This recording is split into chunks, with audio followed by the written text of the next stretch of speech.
What is up, friends, YouTube motorcycle enthusiasts? I went racing but got no footage, so I gotta make a quick video and talk about it. Alright guys, a couple things real quick. So I ran the round 2 of the US Hard Enduro Wild Hively that is in Little Hawking, Ohio. The second round, ran that race, but bonehead me, I forgot my GoPro harness for my GoPro 7. That's what I'm using, a 7. So no one had a spare. They had I tried to get a harness, but no one had the actual container, right? So anyway, it didn't work. I didn't spend too much time troubleshooting because I was getting ready to race, and that's basically what happened. So a couple things about the race. This is a short video. I'm just gonna not necessarily recap, but talk about it a little bit. So obviously I got my bike cleaned up, which I used my pressure washer setup that ran off of my battery bank, my Goal Zero. So if you guys haven't seen that video, it's in my Motovan series. It worked out really well. The 15-gallon under van tank worked out really great. And it actually got the bike pretty clean considering the amount of mud that it was. You guys have obviously probably seen videos of the race, and we got some rain before and rain during, so it ended up being another mudder. Now, it wasn't quite as slick as it was in the spring or the previous 2 years, but it was pretty slick nonetheless. So what a tire I ran a 120 Ibex, and the only reason I ran that is because I've had it in the garage for a while. I didn't have a gnarly, and I figured if it was going to be super muddy that the Ibex would clean out a little bit better. It did really well. I was really happy with the Ibex tire. The bike overall did fantastic. I started running these gummy grips, so that's a new change. And I kind of mentioned that before, I think. I ran those on the last race in Ohio. Absolutely love these grips. These are the ODI lock-on non-waffle, so it's almost like an MX grip. No, zero waffle, and the gray and white are what they call the soft compound. Amazing, love it. So the race overall went well. I pushed literally as hard as I've ever pushed in a race, and I gotta say, not stopping to swap batteries kept me pushing. And I really, it was one of the things where my fitness is coming together. The bike did really good.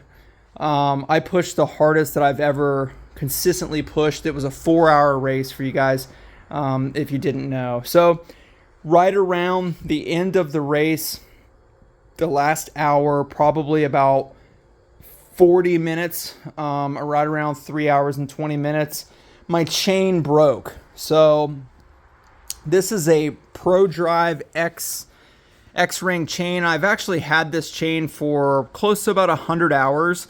So I was in a gully and the chain broke. But whenever I looked at it, you know, I thought my bike kicked out of gear. Then obviously I looked down, I saw what was happening, right? So when I looked at it, I thought, oh no, you know, because the chain was separated. I thought, oh, my master link was gone.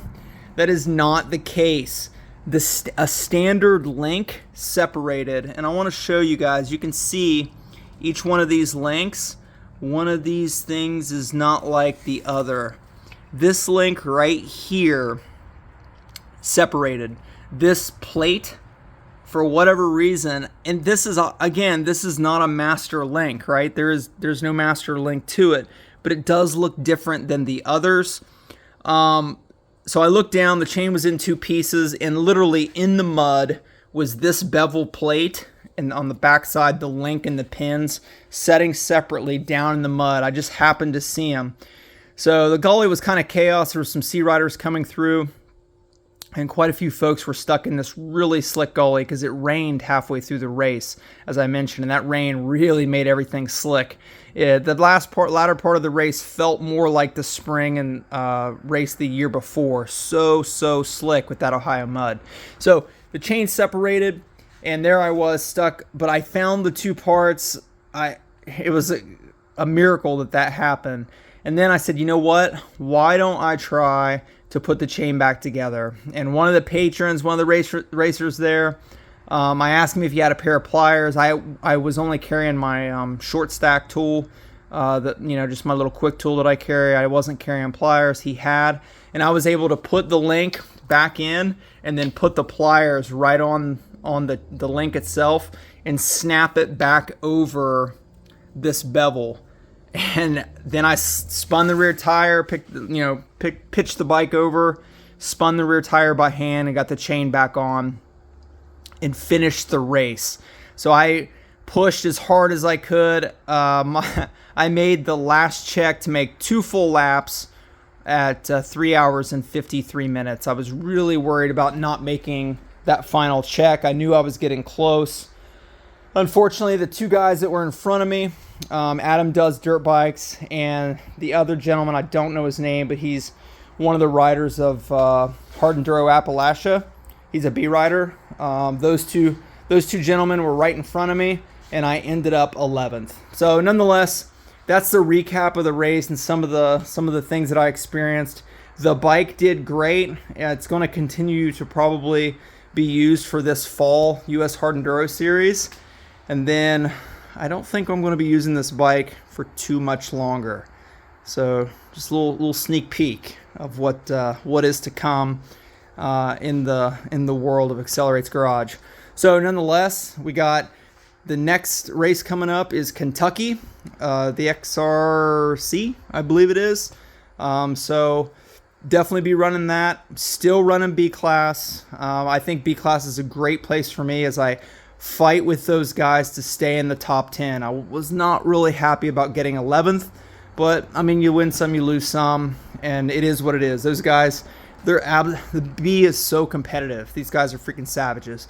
So got to get on the trials bike more, got to keep the fitness up, diet clean, and keep pushing. So I hope you guys enjoy. Get out there, get on 2 wheels, ride a dirt bike. This is Accelerate once again, signing off.